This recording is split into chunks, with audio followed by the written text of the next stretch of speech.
La dictadura de Primo de Rivera, 1923 a 1931. Como introducción diremos que el primer tercio del siglo XX coincide con la mayoría de edad de Alfonso XIII y estuvo marcada por la crisis del sistema canovista de la Restauración, con la ruptura de ese turnismo y por los intentos de los gobiernos para modernizar y democratizar el país, siguiendo esas teorías que habían surgido tras el desastre del 98, conocidas como el regeneracionismo. Estos proyectos regeneracionistas van a fracasar por varias razones. La pugna y las divisiones internas dentro de los partidos del turno, que van a provocar inestabilidad política y continuos cambios de gobierno. Ya sabéis que hubo intentos de reforma dentro del mismo sistema de la Restauración. Destaca Maura, del Partido Conservador, y Canalejas, del Partido Liberal. Todos trataban de hacer una revolución desde arriba para evitar una revolución desde abajo. Canalejas va a destacar por esa ley del candado que limita las órdenes religiosas, también el proyecto de la ley de mancomunidades. Pero es que la oposición al sistema de la Restauración va a cobrar fuerza a inicios del siglo. Como respuesta a la represión del gobierno tras la Semana Trágica en 1909, se va a constituir la Conjunción Republicano-Socialista. Recordad que en las ciudades el voto era más libre y estaba lejos del aparato caciquil, pues allí se van a reunir republicanos y principalmente el Partido Socialista Obrero Español, y en las elecciones de 1910 van a ganar en ciudades como Madrid, Barcelona o Valencia. En ese año Pablo Iglesias va a ser el primer socialista en las Cortes. La crisis también va a estar marcada por la Guerra de Marruecos. Recordar que desde 1906 había existido un reparto entre Francia y España en la Conferencia de Algeciras. España tenía dificultades a la hora de controlar la zona del Rif, que además hacía peligrar Melilla. En 1909 los españoles eran derrotados en el Barranco del Lobo, y el ejército buscaba prestigio, honores y ascensos en Marruecos. Para entender esto tenéis que recordar que antes del desastre del 98 los ascensos dentro del ejército podían ser por méritos de guerra, cosa que molestaba a algunos militares, entre ellos los artilleros, que defendían el ascenso por antigüedad, ya que normalmente la infantería era la que acumulaba dichos ascensos por estar siempre en primera línea de batalla. De hecho, para que se hagáis una idea, Francisco Franco era de infantería y fue el general más joven de Europa. La cuestión de los ascensos por méritos de guerra había sido suprimida tras la Guerra de Filipinas y Cuba. Pero en 1910 había vuelto a imponer este sistema de ascensos por méritos de guerra y entonces ahora las posibilidades para los militares estaban en Marruecos. Paralelamente a este descontento del ejército, estaba calando un sentimiento antimilitarista en la sociedad que se manifestaba contra las quintas. Recordad esa Semana Trágica de Barcelona en 1909, ya que eran las clases populares las que no podían pagar y eximirse de ese servicio militar. A esto hay que añadir que en 1921 se produce el desastre de Anual, donde más de 12.000 españoles, mal comandados por el general Silvestre, van a ser asesinados por estas tropas bereberes de Abdelkrim. La causa de este nuevo desastre va a radicar en la imprudencia y en la ineptitud de los generales como Dámaso Berenguer y Fernández Silvestre. De hecho, Silvestre se va a suicidar tras la derrota. El desastre de Anual supuso una nueva frustración colonial para nuestro país. Se llegó a abrir incluso un expediente por el general Picasso, que nunca llegó a las Cortes por la oposición del estamento militar y de los grupos más a la derecha, donde se analizaban las causas del desastre de Anual y denunciaba la ineptitud de los mandos militares, que incluso podrían haber implicado hasta al rey. Va a tener importantes efectos sobre la política interna nacional, convirtiéndose en uno de los motivos argumentados por el general Primo de Rivera para justificar el golpe de Estado en septiembre de 1923. A nivel internacional, estalla en 1914 la Primera Guerra Mundial, en la que España es neutral. La burguesía catalana y la vasca va a conocer una etapa de esplendor al atender todos los pedidos de esas naciones que estaban en conflicto. Esto va a provocar más desequilibrios económicos en España, entre un norte desarrollado y un centro y sur deprimido. Esto además va a conllevar un recrudecimiento del terrorismo anarquista contra los burgueses, principalmente catalanes. Y por último, se va a suceder en 1917 unas terribles crisis, 3 revoluciones en el verano de ese año, que no tuvieron relación ni conexión entre sí. Comenzó primero con una revolución dentro de los militares, a la que siguió una burguesa y otra proletaria. Las juntas de defensa fueron la unión de los militares a modo de sindicato para pedir el aumento de sueldos y el fin de los ascensos por méritos de guerra. Además, van a presionar al gobierno para que haya un mayor respeto al ejército como eje vertebrador del país. Se va a solucionar con una subida de sueldos y una junta responsable para frenar esos ascensos espectaculares. El ejército va a volver a ser el sustento de la monarquía y del gobierno, porque ambos lo necesitaban de su lado. La Asamblea de Parlamentarios fue el intento de la burguesía de conseguir cambios políticos. Al estar clausuradas las Cortes, Cambó y su Liga Regionalista Catalana va a convocar sus propias Cortes, llamada Asamblea de Parlamentarios.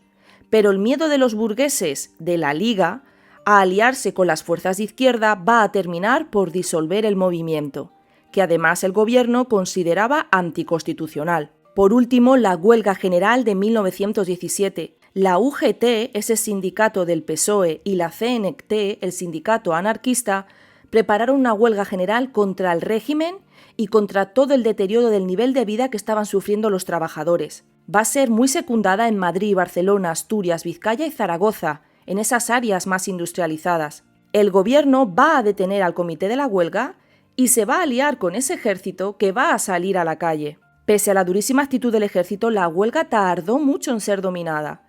Por ejemplo, en Barcelona duró 17 días. Y es que el factor esencial fue el ejército. Los organizadores de la huelga pensaron en un primer momento que llegarían a inhibirse, pero el ejército actuó al lado del gobierno. Hizo para demostrar a todo el país dónde estaba la verdadera fuerza del orden y para dar testimonio de fidelidad a la monarquía frente a los políticos. Tal acción, desde luego, le valió la pérdida del prestigio popular y le determinó a intervenir en la vida política.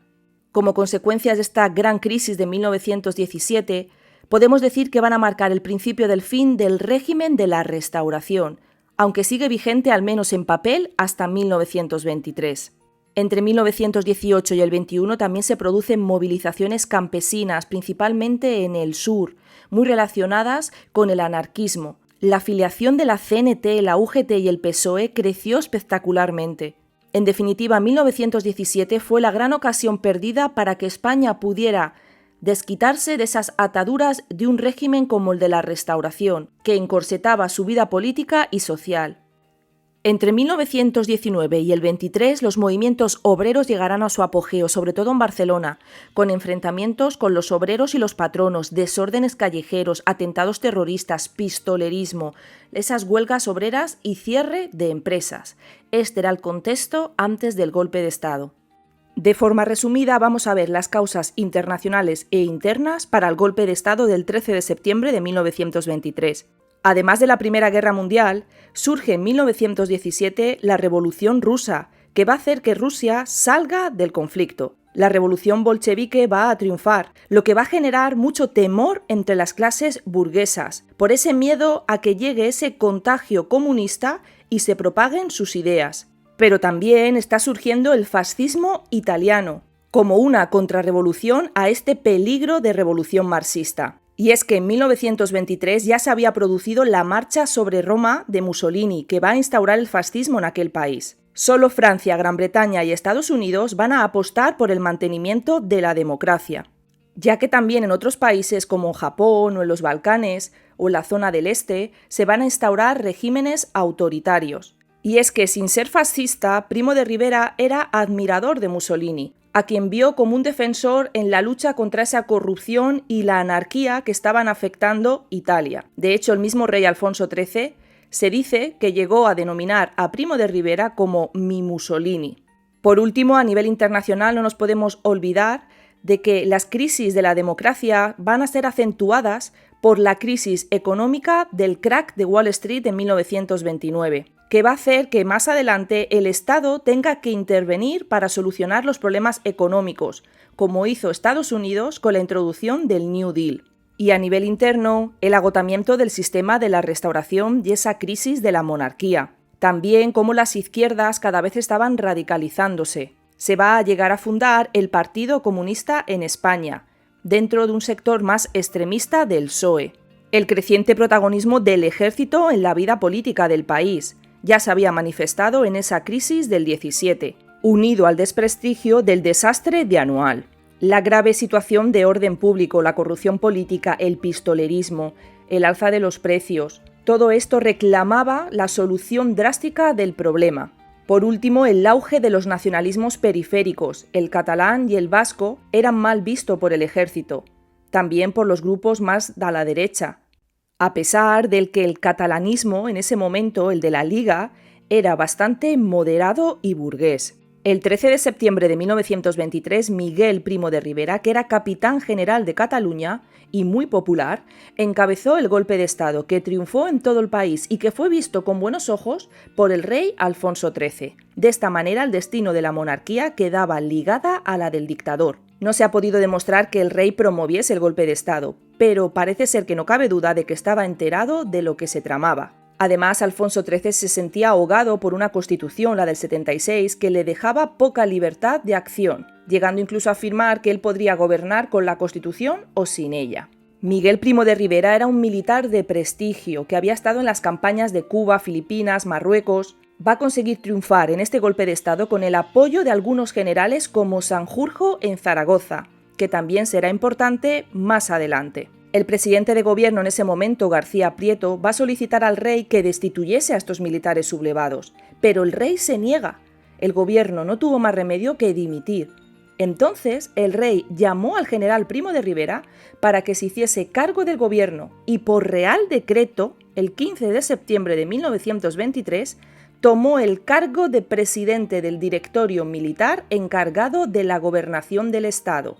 Si nos fijamos en el manifiesto que hizo Primo de Rivera, conocido como el Manifiesto al País y al Ejército, allí expresaba su decidido propósito de liberar a España de los profesionales de esa vieja política y de emprender urgentes reformas económicas, sociales y políticas. Iniciaba así una política personalista y muy paternalista, en las que las relaciones con el rey fueron a veces difíciles. «A mí no me borbonea nadie», llegó a decir el dictador. Al leer el manifiesto, se ve que no pretendía establecer un régimen definitivo. El golpe de Estado fue posible sobre todo por la actitud de dos fuerzas. La burguesía se puso sin disimulos del lado de la dictadura, sobre todo la catalana, porque así se frenaba a esa clase obrera, a todos esos disturbios y al fin de esos políticos de los antiguos partidos. Pero esta burguesía va a abandonar al dictador en 1930 cuando vea toda la política social y económica que el dictador va a proponer, que no le servía a la burguesía para mantener su estructura económica y su influencia. Por otro lado, el movimiento obrero, que todavía no carece de una firme conciencia política y no va a producir protestas, es decir, que los obreros se mantuvieron tranquilos. En cambio, el Partido Socialista y la UGT pasaron a una actitud expectante, que era ya casi de asentimiento y aceptación e incluso van a colaborar con el régimen. La primera etapa de la dictadura se conoce como el Directorio Militar, por estar formado exclusivamente por oficiales de alta graduación. Tras la publicación del Manifiesto a los Españoles, Primo de Rivera marcaba como importante la lucha contra el caciquismo, la restauración del orden público y el regeneracionismo del país. Para ello se hacía necesario el control por parte del ejército de todos los resortes de la vida del país. Nada más tomar el poder va a declarar el estado de guerra en todo el territorio nacional. Era un instrumento para luchar contra ese caciquismo, pero también para luchar contra los desórdenes de orden público. De esta manera se van a suspender las garantías constitucionales. Este estado de guerra estará desde septiembre de 1923 hasta marzo de 1925. Para controlar el caciquismo se va a promulgar el Estatuto Municipal en 1924, inspirado por Calvo Sotelo. Se pretendía que los ayuntamientos fueran más autónomos y una descentralización de la administración, pero realmente esto fue inoperante, ya que fueron los gobernadores civiles, militares, los que van a tener demasiadas atribuciones en los municipios y en los ayuntamientos. Por lo tanto, al final estos gobernadores civiles habían surgido como un nuevo caciquismo sin haber eliminado el viejo. El orden público va a mejorar, sobre todo por ese estado de guerra, pero el error de Primo de Rivera fue confundir con delincuencia lo que eran simplemente protestas o reivindicaciones dentro del movimiento obrero. La prohibición de manifestaciones o la censura de prensa fueron los dos instrumentos más utilizados para reprimir esta delincuencia. Se detuvieron a los responsables obreros de las protestas y continuó con represión sobre los nacionalistas, los intelectuales o la CNT. De hecho, se va a extender por toda España la institución catalana del Somatén. Era una especie de cuerpo paramilitar contrarrevolucionario y adicto al régimen. En cuanto a los nacionalismos, Primo de Rivera se mostró torpe. Llegó a confundir el sentimiento regionalista con el separatismo, que le llevó a suprimir casi inmediatamente la bandera catalana, el himno catalán, e incluso a decretar normas contra el uso de la lengua catalana o clausurar el Fútbol Club Barcelona y el Orfeo Catalán. Con estas actitudes, la Liga Catalana, que era un firme apoyo monárquico en Cataluña, se fue debilitando, mientras que crecían otras formas más radicales. El catalanismo insurreccional con el Estat catalán, cuyo líder era Francesc Macià. De esta manera, la burguesía catalana va a ir retirando el apoyo a la dictadura, mientras que otro sector nacionalista se manifiesta cada vez más a favor de una república. Algo similar ocurrió en el País Vasco, llegándose incluso a clausurar Alberri, el periódico del PNV. En vez de solucionar el problema nacionalista, lo va a enfrentar a la monarquía. Por último, para resolver ese sentimiento de frustración del ejército tras el desastre del 98 y de Anual, va a apoyar una nueva campaña militar con la ayuda de Francia, que va a derivar en el famoso desembarco de Alhucemas en septiembre de 1925, que fue un éxito y Abdelkrim va a ser entregado. En 1927 se ponía fin al problema marroquí. La siguiente etapa se conoce como Directorio Civil. Significaba que la dictadura parecía querer estabilizarse como un régimen permanente. Para ello va a utilizar la Unión Patriótica, que fue creada por el mismo dictador en 1924. Era un movimiento más que un partido, o una especie de partido, que intentaba agrupar agentes, es decir, civiles, vinculados a esa oligarquía terrateniente, industrial y financiera, también apoyados por el clero. Era una especie de régimen burocrático y militar, es decir, un gobierno con técnicos civiles para consolidarse en el poder y tener apoyo de los sectores más conservadores de la banca y la industria. De este movimiento saldrán los representantes a la Asamblea Nacional, que debía elaborar una nueva constitución, por lo que quedaba roto definitivamente ese pilar fundamental del sistema de la Restauración, la Constitución de 1876. Este segundo pilar, la Asamblea Nacional Consultiva, intentó institucionalizar el régimen. El anteproyecto fue muy laborioso, tardó 2 años y medio y tuvo serias dificultades y finalmente no va a prosperar, principalmente por su carácter ilegítimo, ya que desde raíz estaba viciado, porque no venía precedido de unas elecciones constituyentes para formar una Asamblea Nacional Consultiva. Además, 400 de los miembros eran de la Unión Patriótica, y también porque tenía importantes carencias democráticas. No contemplaba la soberanía nacional, sino la compartida con el rey y las cortes. No había ni división de poderes. Eran tantas las dificultades y divergencias que no llegó a entrar en vigor. Esto puso de manifiesto la incapacidad del régimen para crear algo original y distinto al sistema de la Restauración. El contexto económico y social. El régimen de Primo de Rivera se vio favorecido por la buena coyuntura vivida a nivel mundial, con lo que se conoce como los felices años 20, el periodo entre la Primera Guerra Mundial y la Segunda. El dictador va a practicar una política económica intervencionista. Esto va a traer un periodo de crecimiento que va a durar hasta 1929. Va a haber un aumento del incremento del gasto estatal, sobre todo dedicado a obras públicas. Se va a financiar la red de carreteras, se mejoró el ferrocarril, también obras hidráulicas. Se creó el monopolio de Telefónica y la CAMSA. Esto supuso la disminución espectacular del número de huelgas y también la finalización de modernas obras públicas, el aumento de la producción. En contrapartida, el Estado se endeudó en exceso. Por ejemplo, se sucedieron enormes gastos para la realización de la Exposición Universal de Barcelona y la Iberoamericana de Sevilla en 1929. En el ámbito social, el mundo del trabajo fue configurado a imitación de la Italia fascista. Se creó el Consejo Nacional del Trabajo en 1924, que se estructuraba y organizaba en comités paritarios, es decir, igual número de representantes entre los patronos y los obreros, bajo la tutela del Estado. Va a contar con el silencio del PSOE y la colaboración de la UGT. El mismo líder socialista, Francisco Largo Caballero, que después será muy importante, pasó a formar parte del Consejo Nacional del Trabajo. La oposición al régimen fue creciendo y va a impulsar el fin de la dictadura. Los republicanos van a organizar la Alianza Republicana, protagonizando una campaña de desprestigio del régimen tanto a nivel nacional como internacional. Los militares. Primo de Rivera fue partidario de los ascensos por méritos de guerra. El conflicto más grave fue con el arma de artillería. Se encontró con una oposición cerrada y Primo de Rivera disolvió el cuerpo de artillería, obligando a los artilleros a prometer fidelidad al régimen para lograr el reingreso. A partir de entonces, una parte importante del ejército rompió las relaciones con el rey y adoptó una actitud marcadamente prorrepublicana. Los intelectuales y la dictadura. El primer choque importante fue en 1924, cuando Miguel de Unamuno, de la generación del 98, fue suspendido de empleo y sueldo en su cátedra y desterrado a la isla de Fuerteventura. Su postura era no solo de oposición al sistema, sino también de un enfrentamiento personal contra el rey y contra el propio dictador. Hubo grandes incidentes estudiantiles en marzo de 1928, que provocaron el cierre incluso de universidades en Madrid y Barcelona.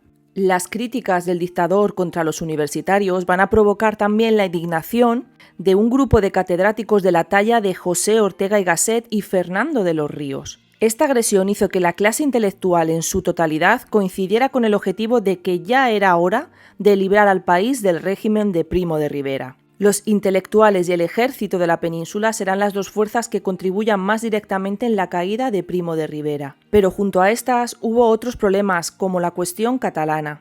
La crisis económica mundial de 1929, que también alcanzó a España, aumentando el desempleo y el descontento social. Tampoco se pudo frenar ese movimiento obrero que a medida que pasaba el tiempo iba tomando posiciones. Finalmente, Miguel Primo de Rivera, después de meditar distintas formas de salir de esta dictadura, hizo una consulta a sus altos mandos militares y al ver el escaso entusiasmo, presentó su dimisión el 28 de enero de 1930. Inmediatamente marchó a París, donde moriría al poco tiempo. Tras la marcha de Primo de Rivera, el rey Alfonso XIII encargó al general Berenguer que se hiciera cargo del gobierno y condujera al país a la normalidad de esa Constitución de 1876 sin hacer peligrar la monarquía. Pero el pueblo español había experimentado un cambio profundo y la opinión pública, que parecía dormida hasta entonces, ahora empezó a participar en esa vida política y se expresaba en contra de un régimen monárquico. Por primera vez en mucho tiempo, los republicanos aumentaron el número de sus partidarios. Del republicanismo de Alejandro Lerroux va a surgir también un republicanismo nuevo, procedente de Niceto Alcalá Zamora y Manuel Azaña. Por primera vez los españoles se interesaban por la política. En agosto de 1930 se llegó al Pacto de San Sebastián para tratar un futuro cambio hacia una república. Se van a unir los regionalistas, constitucionalistas, algunos también políticos monárquicos pero reticentes con el rey, el Partido Socialista. De dicho pacto se decidió una acción revolucionaria que llevaría a un fracasado pronunciamiento militar en Jaca en diciembre de 1930 y otra acción política que era una gran campaña de prensa, mítines para desprestigiar y arruinar el prestigio de la monarquía española. Los intelectuales llegaron a crear lo que se conoce como la Agrupación al Servicio de la República, inspirada por José Ortega y Gasset. El gobierno de Berenguer continuó ignorando ese cambio producido en la sociedad. A finales de 1930 se quiso convocar unas elecciones generales. Se produjo una crisis en el gobierno que va a hacer dimitir a Dámaso Berenguer. Era febrero de 1931 cuando el rey lo va a sustituir por el almirante Aznar. Aznar va a prometer la convocatoria de unas elecciones municipales. Remarco lo de municipales, es decir, para los ayuntamientos, y se apresuró a llevarla a cabo. Se celebrarían el 12 de abril de 1931. El ambiente de estas elecciones fue de una gran incertidumbre, ya que no se habían celebrado elecciones desde el año 1922. La jornada electoral fue concebida como un plebiscito, en el que al final las posturas se simplificaban en a favor o en contra de la monarquía. La victoria de las izquierdas en las capitales de provincia tuvo como resultado el cambio de régimen. Al atardecer del 12 de abril empezaron ya a llegar los resultados de esas elecciones municipales. El bloque republicano-socialista había triunfado en todas partes. El gobierno estaba estupefacto. El día 13, el rey estuvo conforme que este triunfo significaba el fin de la monarquía. En la mañana del 14 de abril se había negociado con Alcalá Zamora que el rey saliera inmediatamente de España, mientras se formaba un gobierno provisional. En esa mañana del 14 de abril ya se izaban las primeras banderas republicanas. Ese 14 de abril a las 9 de la noche, desde el despacho de ministros de la Gobernación, Alcalá Zamora proclamó la república a todo el país, a través de las ondas de radio. De este modo, el nuevo régimen quedó instaurado sin derramamiento de sangre.